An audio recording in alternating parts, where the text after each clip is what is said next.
Welcome to Snoozecast, the podcast designed to help you fall asleep. Find us on snoozecast.com and follow us on Instagram @Snoozecast, where you'll find behind-the-scenes content. If you enjoy our show, please write a review on the podcast's app. Also, share us with a friend. This episode is brought to you by our Patreon supporters and by your local blacksmith.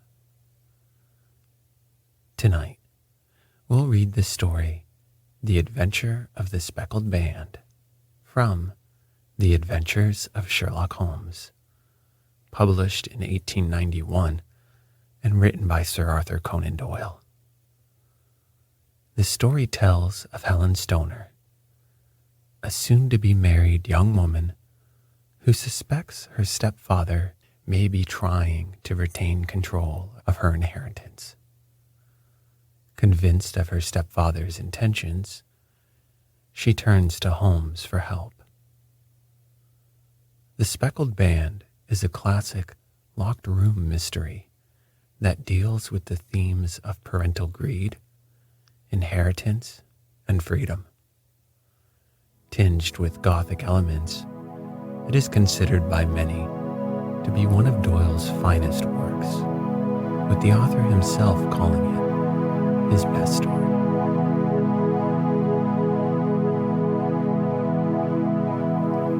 Let's get cozy. Close your eyes. Relax your body into the softness of your bed.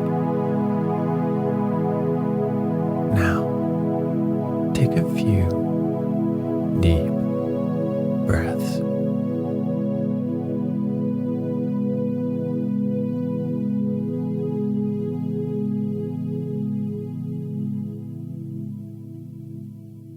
On glancing over my notes of the 70-odd cases in which I have during the last 8 years studied the methods of my friend Sherlock Holmes, I find many tragic, some comic, a large number merely strange, but none commonplace, for working as he did rather for the love of his art than for the acquirement of wealth, he refused to associate himself with any investigation which did not tend towards the unusual and even the fantastic. Of all these varied cases, however, I cannot recall any which presented more singular features than that which was associated with the well-known Surrey family of the Roylotts. The events in question occurred in the early days of my association with Holmes, when we were sharing rooms as bachelors in Baker Street. It is possible that I might have placed them upon record before, but a promise of secrecy was made at the time, from which I have only been freed during the last month by the untimely death of the lady to whom the pledge was given. It is perhaps as well that the facts should now come to light, for I have reasons to know that there are widespread rumors as to the death of Dr. Grimsby Roylott, which tend to make the matter even more terrible than the truth. It was early in April in the year 83 that I woke one morning to find Sherlock Holmes standing, fully dressed, by the side of my bed. He was a late riser, as a rule, and as the clock on the mantelpiece showed me that it was only 7:15, I blinked up at him in some surprise and perhaps just a little resentment, for I myself regular in my habits. Very sorry to knock you up, Watson, said he, but it's the common lot this morning. Mr. Hudson has been knocked up, she retorted upon me, and I on you. What is it then? A fire? No, a client. It seems that a young lady has arrived in a considerable state of excitement, who insists upon seeing me. She is waiting now in the sitting room. Now, when young ladies wander about the metropolis at this hour of the morning and knock sleepy people up out of their beds, I presume that it is something very pressing which they have to communicate. Should it prove to be an interesting case, you would, I am sure, wish to follow it from the outset. I thought, at any rate, that I should call you and give you the chance. My dear fellow, I would not miss it for anything. I had no keener pleasure than in following Holmes in his professional investigations, and in admiring the rapid deductions, as swift as intuitions, and yet always founded on a logical basis with which he unraveled the problems which were submitted to him. I rapidly threw on my clothes and was ready in a few minutes. A lady dressed in black and heavily veiled, who had been sitting in the window, rose as we entered. "Good morning, madam," said Holmes, with cheer. "My name is Sherlock Holmes. This is my intimate friend and associate, Dr. Watson, before whom you can speak as freely as before myself. I am glad to see that Mrs. Hudson has had the good sense to light the fire. Pray draw up to it, and I shall order you a cup of hot coffee, for I observe that you are shivering." "It is not cold which makes me shiver," said the woman in a low voice, changing her seat as requested. "What then?" "It is fear, Mr. Holmes. It is terror." She raised her veil as she spoke, and we could see that she was indeed in a pitiable state of agitation, her face all drawn and gray, with restless, frightened eyes like those of some hunted animal. Her features and figure were those of a woman of 30, but her hair was shot with premature gray, and her expression was wary and haggard. Sherlock Holmes ran her over with one of his quick, all-comprehensive glances. "You must not fear," said he soothingly, bending forward and patting her forearm. "We shall soon set matters right, I have no doubt. You have come in by train this morning, I see." "You know me, then?" "No, but I observed the second half of a return ticket in the palm of your left glove. You must have started early, and yet you had a good drive in a dog cart along heavy roads before you reached the station." The lady gave a violent start and stared in bewilderment at my companion. "There is no mystery, my dear madam," said he, smiling. "The left arm of your jacket is spattered with mud in no less than 7 places. The marks are perfectly fresh. There is no vehicle save a dog cart which throws up mud in that way, and then only when you sit on the left-hand side of the driver." Whatever your reasons may be, you are perfectly correct, said she. I started from home before 6, reached Leatherhead at 20 past, and came in by the first train to Waterloo. Sir, I can stand this strain no longer. I shall go mad if it continues. I have no one to turn to, none, save only one who cares for me. And he, poor fellow, can be of little aid.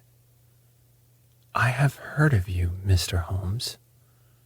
I have heard of you from Mrs. Farintosh, whom you helped in the hour of her sore need. It was from her that I had your address. Oh, sir, do you not think that you could help me, and at least throw a little light through the dense darkness which surrounds me? At present, it is out of my power to reward you for your services, but in a month or 6 weeks, I shall be married, with the control of my own income, and then, at least, you shall not find me ungrateful. Holmes turned to his desk and, unlocking it, drew out a small case-book which he consulted. Farintosh, said he. Ah, yes, I recall the case. It was considered with an opal tiara. I think it was before your time, Watson. I can only say, madam, that I shall be happy to devote the same care to your case as I did to that of your friend. As to reward, my profession is its own reward, but you are at liberty to defray whatever expenses I may be put to at the time which suits you best. And now, I beg that you will lay before us everything that may help us in forming an opinion upon the matter. Alas, replied our visitor, the very horror of my situation lies in the fact that my fears are so vague and my suspicions depend so entirely upon small points which might seem trivial to another, that even he to whom of all others I have a right to look for help and advice looks upon all that I tell him about it as the fancies of a nervous woman. He does not say so, but I can read it from his soothing answers and averted eyes. But I have heard, Mr. Holmes, that you can see deeply into the manifold wickedness of the human heart. You may advise me how to walk amid the dangers which encompass me. I am all attention, madam.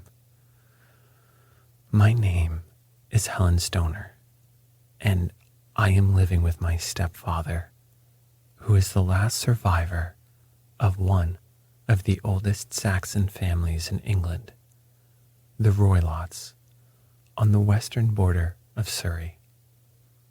Holmes nodded his head. The name is familiar to me, said he. The family was at one time among the richest in England, and the estates extended over the borders into Berkshire in the north and Hampshire in the west.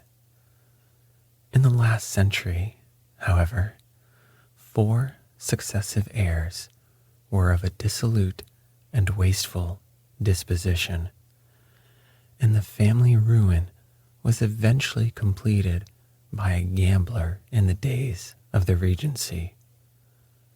Nothing was left save a few acres of ground and the 200-year-old house, which is itself crushed under a heavy mortgage. The last squire dragged out his existence there, living the horrible life of an aristocratic pauper. But his only son, my stepfather, seeing that he must adapt himself to the new conditions, obtained an advance from a relative, which enabled him to take a medical degree and went out to Calcutta, where, by his professional skill and his force of character, he established a large practice.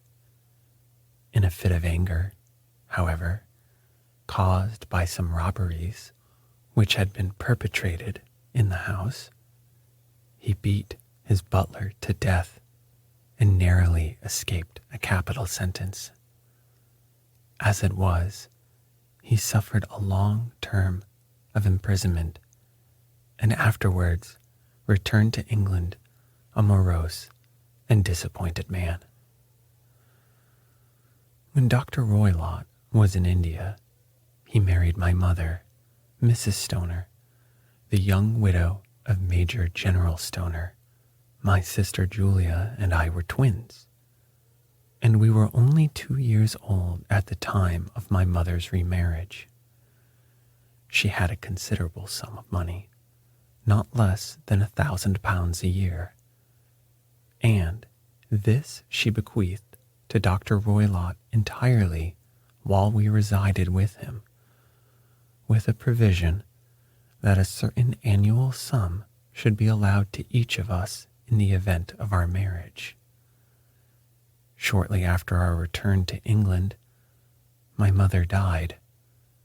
She was killed 8 years ago in a railway accident near Crewe.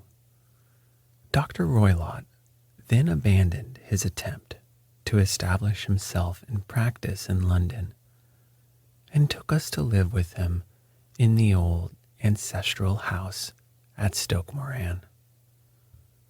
The money which my mother had left was enough for all our wants, and there seemed to be no obstacle to our happiness.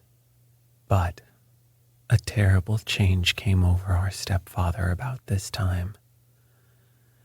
Instead of making friends and exchanging visits with our neighbors, who had at first been overjoyed to see a Roylott of Stoke back in the old family seat, he shut himself up in his house and seldom came out save to indulge in ferocious quarrels with whoever might cross his path.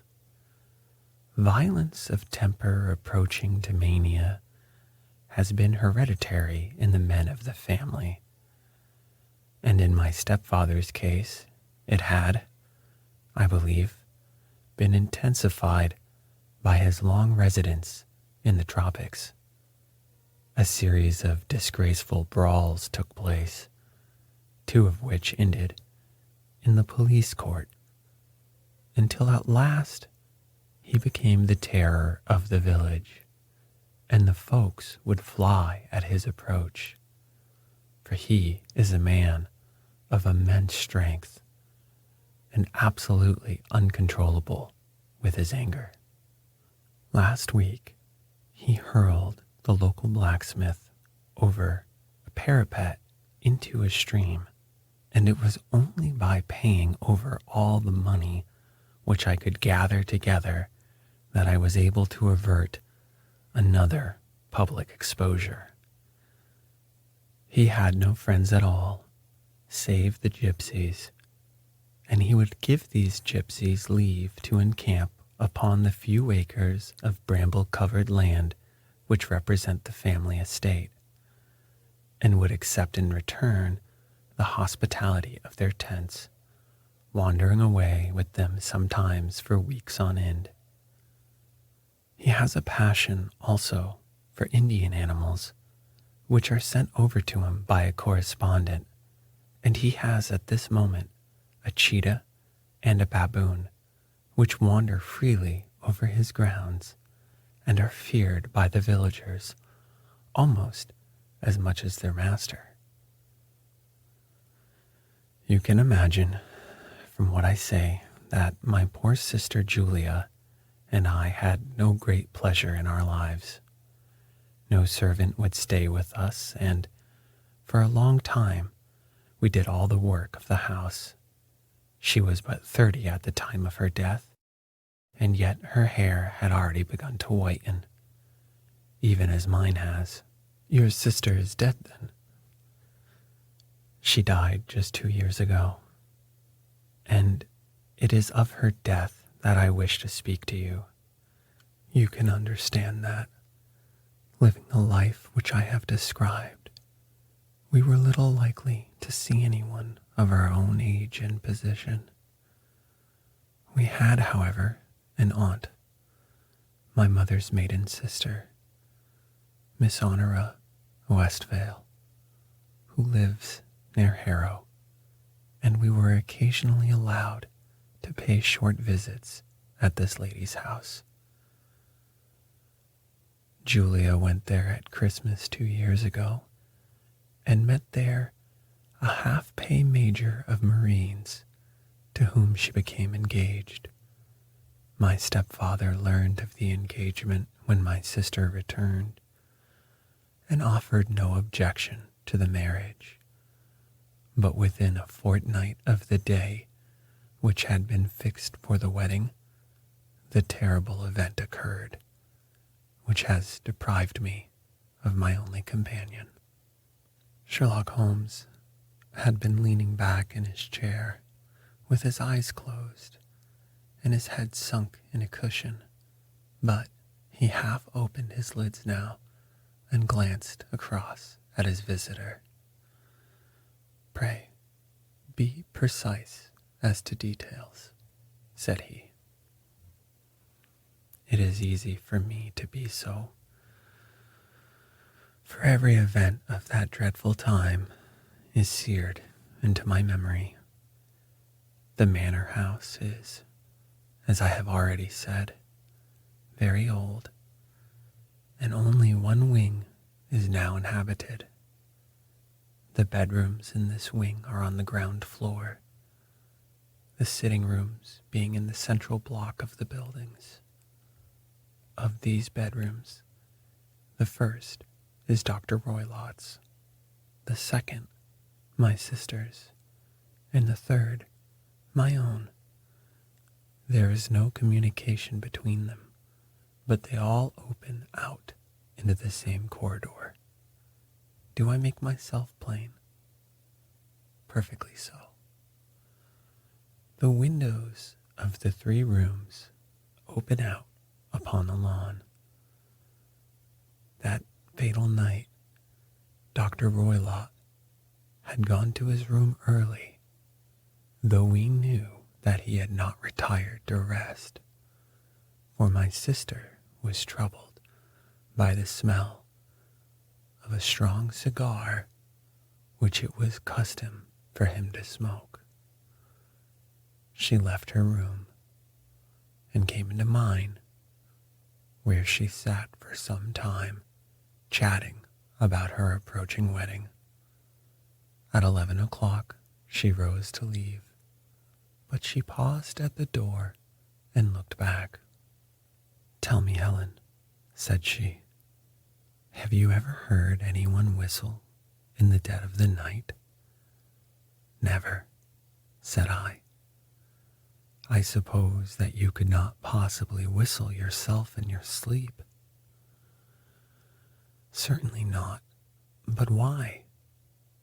Because during the last few nights I have always, about 3 in the morning, heard a low, clear whistle. I am a light sleeper, and it has awakened me. I cannot tell where it came from. Perhaps from the next room. Perhaps from the lawn. I thought that I would just ask you whether you heard it.